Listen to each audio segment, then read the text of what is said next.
This episode of the Retail Is podcast is sponsored by the Downtown Hampton Development Partnership. DHDP is a not-for-profit organization dedicated to improving the economic health and quality of life in downtown Hampton. The partnership maximizes private, public, and educational resources to create the best possible environment to live, work, shop, visit, and do business. You can learn more at downtownhampton.com. Today's guest is Sarah Gallagher of Gallagher. Gallagher is a women's clothing brand committed to sustainable sourcing and ethical production. Sarah, welcome to the show. Thank you so much, Joey. Glad to be here. Good. Why don't you tell us a little bit more about Gallagher?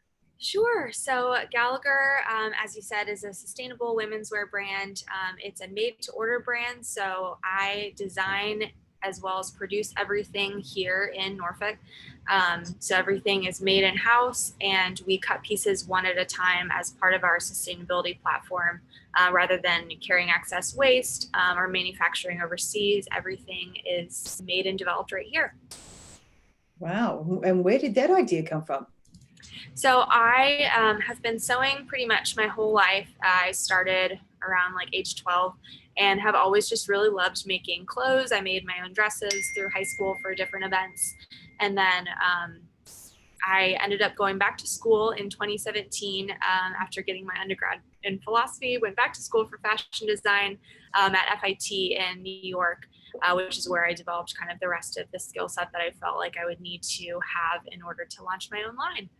So it's kind of always been a dream of mine. My dad's an entrepreneur, and I've kind of always had that desire to go into business for myself with his encouragement, and then have always just loved making and now designing clothes. So what made it, it's quite a niche market. Trying to be sustainable, it's custom clothing, it's all done in, locally in Norfolk. Right. How did you come down to all of that? Yeah, it definitely was a journey. So in 2016, I'm not sure if you're familiar, there was a documentary that was released called True Cost, which kind of opened a lot of the public, kind of opened up the door to the fashion industry and just the harms and the many problems that there is within the industry, and just the lack of sustainability. So I really got interested in that piece of it around 2016, went to school in 2017, and FIT had just started to offer classes, and different professors were doing lectures on sustainability just as kind of like a new movement. So it's been going on overseas for many more years, but I feel like that's around the time in America that it's really caught on as a movement. So became interested in sustainable fabrics. And then as far as the made to order piece, there is, and we talk about this on our blog, actually, kind of a difference between what we offer as made to order versus completely custom. So I probably have this conversation like once a day in my shop, but we don't do completely custom. Like, you can't bring me a drawing and I whip it together. It would be extremely time consuming and cost tons more money. But so they're all my own designs that we develop, and we produce 2 collections a year right now.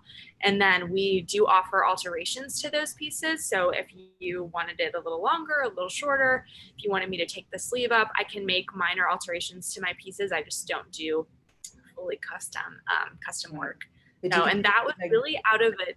That was really out of a need more than a want at the beginning. I probably interviewed like 10 manufacturers when I was looking to start my brand, and the cost of manufacturing and just again, the number that you have to produce just seemed unsustainable, both monetarily and environmentally at the time. So I've loved sewing and was like, well, let's just start this way and see how it goes. And we're still doing it 3 years in. And it's been a great, I think, really unique selling point of our business is that we do everything. Yeah. And do you do all different sizes then? So you sort of just do one and then multiply? Yeah, so we carry sizes 0 up to 14, like kind of standardized size chart, as well as we have alpha sizing for our tops. Like what I'm wearing today is extra small through extra large. But then if someone isn't sure, I'm sure you're familiar that all clothing brands kind of run differently. And so I do take measurements as well. If someone wants a little bit to just ensure they get the right fit, I can take standardized measurements. Okay. So where do you get your standardization from then? Because everyone, I mean, I know going to a store is so hard to know what size you are as a woman. So how do Right. you know what size that is? So I have a fit model who is my, every brand kind of has to just establish a standard size medium, like the middle of their size run.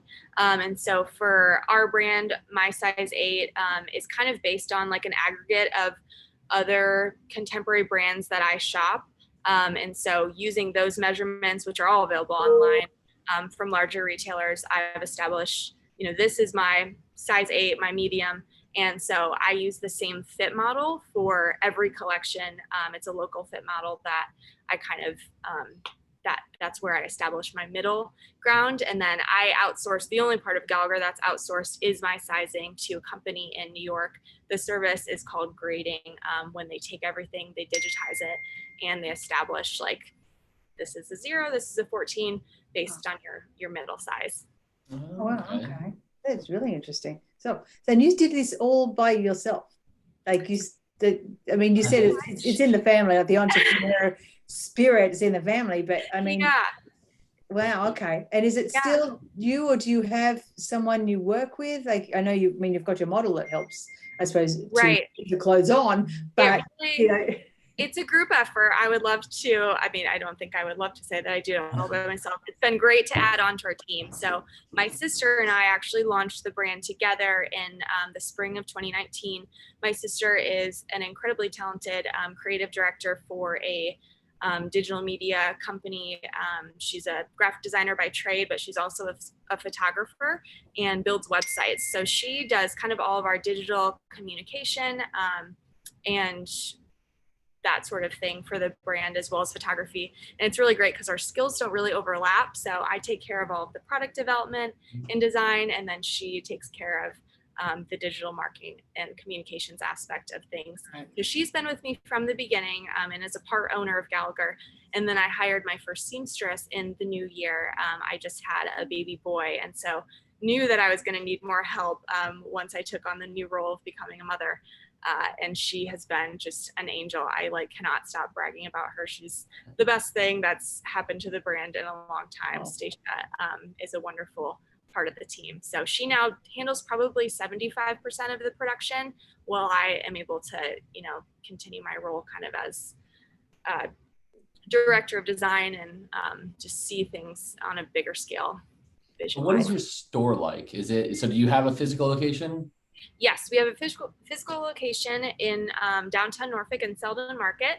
And Okay. so we've been there for a year now. We opened in the middle of the pandemic, which was kind of a crazy circumstance. But Yeah. again, one of the best things that I've really done for the brand was opening a brick and mortar. And it was something that was in my like 5-year plan, but definitely not in the first year and a half. But yes, we have a physical store, and we have different sizes and different colors available in that physical location. And then if there's something that is not in your size, it's not in the color that you want, we are able to turn around a made to order purchase in about 2 weeks time. Nice. When did you open the Selden Market? July of last year. Last year. Were they so they were open then? I'm guessing they had Yeah, to. so we were at that time at a temporary reduced hours. So during the pandemic, they went from, I think, being completely closed in April and May, and then in June open just Friday through Sunday. So it honestly, in some ways, was a huge blessing for me as a new store owner to kind of be able to like dip my toes in the water, You so can to ease speak, into by it. easing into it just at 3 days a week. And now we are back at 6 days a week. So it's been nice to be able to transition that way, since I was the only employee at the market at the time. Yeah. So what do you kind of customers do you get? Do you think that they focus more on the sustainability, or is it the designs? What kind of what have you been seeing? I would say, and this was actually my intention with the brand, I like to say, like, I want to approach sustainability from the back door rather than really pushing this brand is sustainable. We use all natural fabrics. I want to educate my customers about that once they've already been drawn in Mhm. by the products and the designs that I offer. So I would say most of them don't have a solid understanding. Maybe like 10% of my customers even really are familiar with sustainability as like a fashion movement. And I like that. Like I want to meet customers with great design. And I like to say that I think that there's a gap in the sustainability movement as far as like more classic timeless pieces. There's a lot of like boho and kind of I was earthy, thinking. crazy linen, and we don't really do that. We do, I hate the word preppy, but I like to say more classic, timeless silhouettes. I take a lot of inspiration from like late 50s, early 60s Cool. French and American designers. But yeah, I definitely think that we are able to meet customers with great timeless designs and then be able to tell them, you know, all of our pieces, we don't use any polyester. It's all natural materials that are all produced by great ethical companies that I've sourced mostly overseas, Canada and Europe. Very cool. Yeah, when you first were talking about the sustainability, that's what pops into your head. I was thinking like, Right. okay, is it like a boho style kind of thing? Something No, but kind of that's quirky? definitely, I think, where the sustainability movement started was kind of with that core demographic, and it is expanding. I'm definitely not the first to go in this different direction, but I do think that there's a noticeable gap for people who want to shop more responsibly and sustainably. Have you come across anything, even legislatively, or any lobbyists or anything taking up the cause? There's definitely plenty of organizations nationwide as well as internationally. Sustainability means a lot of different things to a lot of people, even just in the realm of fashion. So while there's great organizations, like you've probably seen even at Target now, they're doing like Eco-Tex certification is a big sustainability certification for fabric production. But there's all sorts of different pieces. It's everything from the people who are cutting and sewing, which is ourselves, to the manufacturing of the fabric, to even how the plants, because we use all plant-based fabrics, how it's grown and processed from like a cotton farm. So there's a lot of different organizations that attack different parts of sustainability, but we currently do not hold any of those big certifications. It's quite expensive to delve into, similar to like a B Corp world, but I think as we grow, that's definitely something we would want to have, you know, that stamp of approval. But we try to explain everything as best we can on our website. We just started our blog earlier this year. Awesome. I mean, are you finding it hard to get, well, I suppose, first of all, doing your research on sustainability, you know, and making sure that you know where things are coming from and having access. And I mean, I know with supply chain issues and everything going on right now, are you also struggling to get hold of the things that you need?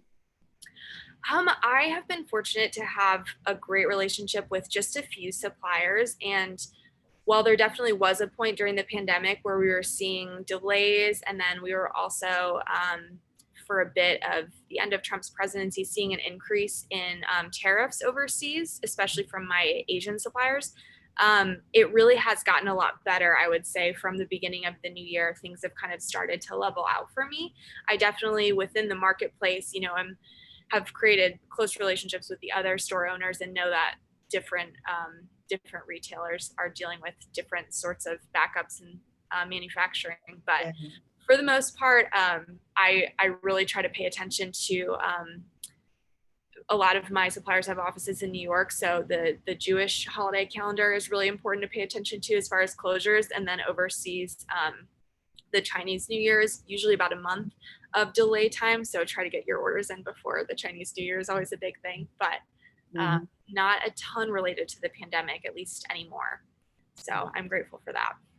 Yeah, gosh, I mean, obviously there's a lot to learn, and you know, as you go as well, I'm sure there's more to delve into. It's learning every day, and I really love that. Like no 2 days look the same as an entrepreneur or even a retail business owner. It's just always finding new challenges to tackle, but it's been a lot of fun. How have you learned about the business side of things or the accounting and all that? Oh my goodness. That has definitely been the biggest curveball. I am embarrassed to say I've never taken a formal business class. I did my undergrad in philosophy before pivoting and going into fashion design degree wise. So I've learned a lot from my husband, who majored in business, a lot from my dad, like I said, who's a business owner, as well as I have a cousin who was getting his master's in business a couple years ago when I was getting started. So kind of have cobbled together their knowledge, as well as just taking informal trainings online. But we use QuickBooks, and I try to streamline everything as best I can. I have a great accountant in Virginia Beach who is a huge asset, but it's been probably the biggest challenge, just as far as what my experience was before. We've done enough of these podcasts now, and I've talked to enough entrepreneurs to learn that having those family connections are so big. There's always something. There's always someone in the family who does website design, or someone who knows something about QuickBooks, and you can always. And it seems like it's the way to do it. I mean, without a support system, I don't know how anyone owns or runs a business, because you have to lean on a solid support system to be able to make it in retail at all. If there's anybody who doesn't have that, I'd really want to talk to them and see how they're doing it. Yeah. Sleeping 1 hour a day kind of person.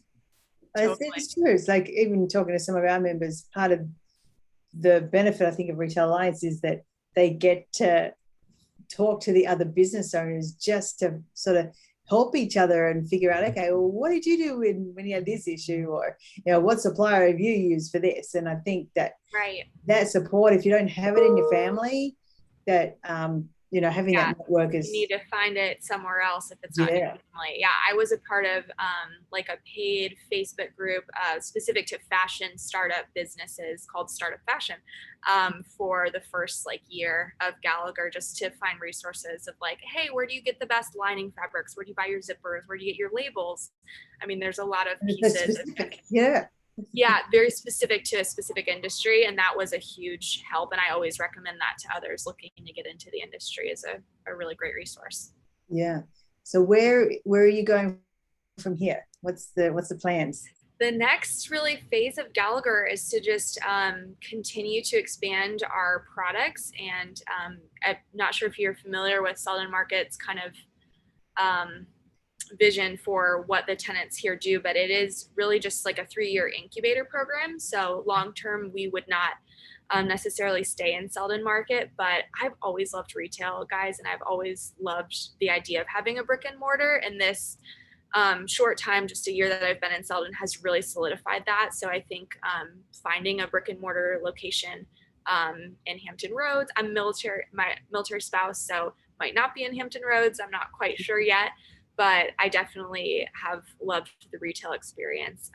So that will be a continued part of our plans, as well as just expanding what we offer. So we currently just offer our own products, which is our bread and butters, dresses, as well as we offer now some separate, so skirts and tops, but would love to also incorporate into the retail part of the business other companies that are sustainable or local, and to kind of pivot towards more of a boutique model where we can carry accessories and things that kind of complement our own offerings.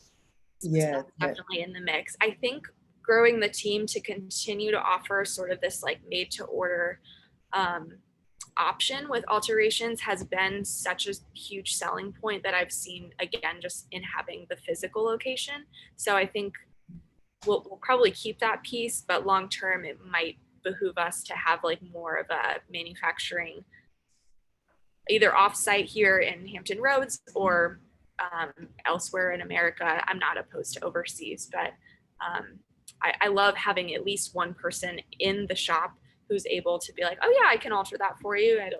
It'll be ready tomorrow, or let me take your measurements and figure out what you need. I think that sort of concierge service, so to speak, has really been a huge selling point. Mm-hmm. I saw it's like a group where I think it's called Made in Hampton Roads, Made in Virginia, there's something locally made, some sort of group that I saw that is sort of bringing together people who manufacture things within either the region or the state. Have you heard of that? Is it the Made in the South competition? Maybe there's I don't know if it's technically an organization, but there's the Southern Living magazine does a Made in the South competition every year, and then Coastal Virginia magazine also has a Made in Virginia, kind of their own riff off of Made in the South. And I know Derek across the way from me that owns Werther Leather Goods. He was featured as one of the Made in Virginia Yeah. makers in that magazine. So that might be what you're thinking Yeah, of. I think I saw that article. Yeah, it's definitely a unique set of businesses that obviously there's a lot of talent in Virginia. Oh, absolutely. Just I mean, the artists that I've seen produce, just some amazing stuff. So it's good to see. Like, to me, this feels, I haven't seen that many of what you do, in terms of the apparel side of things. So that's Yeah, I think it's again, a unique selling point. And I had a little bit of pushback from the podcast I did last week, which was with more of like a fashion product-based business coach. She was like, she had her own fashion business for 14 years in Chicago. And she's like, even though I sew and grew up sewing, I really never considered doing what you're doing with made to order. And I think it's a relatively newer concept that's kind of like in vogue right now. And we compared it last week to like, you go to a really cool restaurant and you might be able to see the whole kitchen, and it's an open kitchen concept where you can see everyone making your food. Like, there's a newfound connection we're making to the people who make the things we consume or the things we buy. And I hope that stays around. I think people want to know where stuff is coming from. And I try to remind people that clothes aren't made by robots, like they're made by that's true. That makes a lot of sense. And I think you're really onto something there, because it's so easy now to just get something if you just want it. If you just want a dress, you can just go online and get a dress.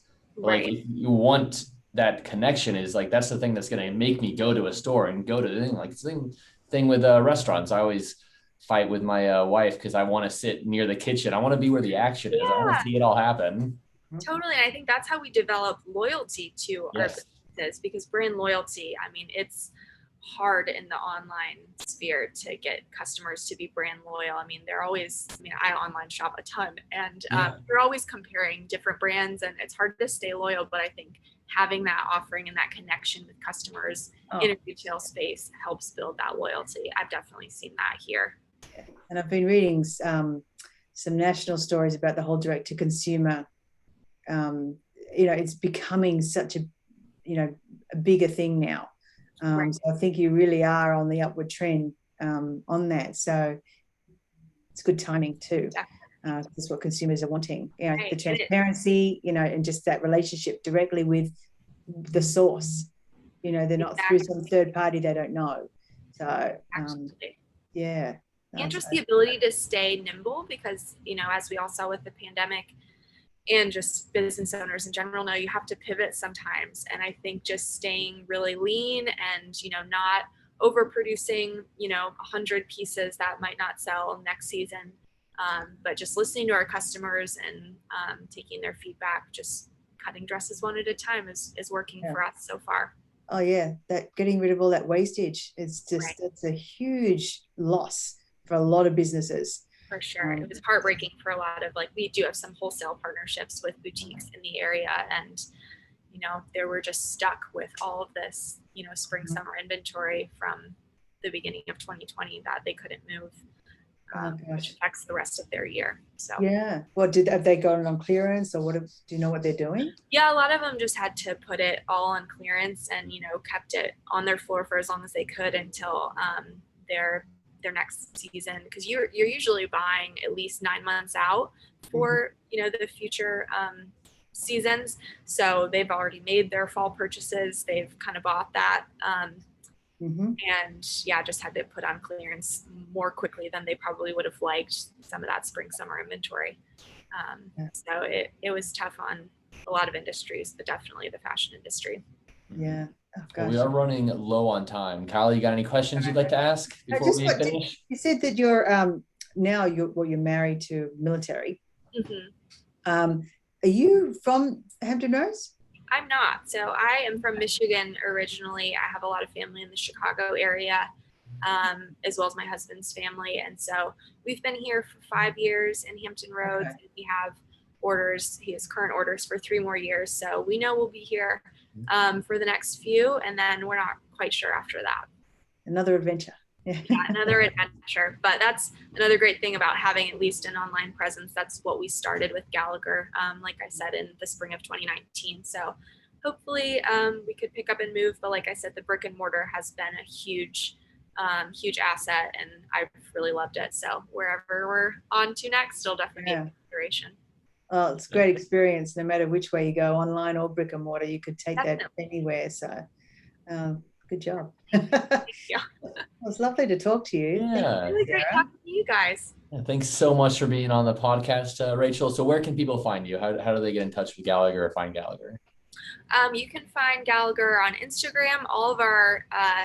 Actually, all of our social handles are just Shop Gallagher. And then our website is shop-gallagher.com. Perfect. All right. Well, thank you very much for being on the show. Thank you guys. Well, you've been listening to the Retail Is podcast. If you've enjoyed what you heard, you can find more at retailalliance.com/retail-is-podcast or search YouTube for Retail Alliance. I'm Joey Morgan. And I'm Kylie Ross Sybert. Thanks for listening.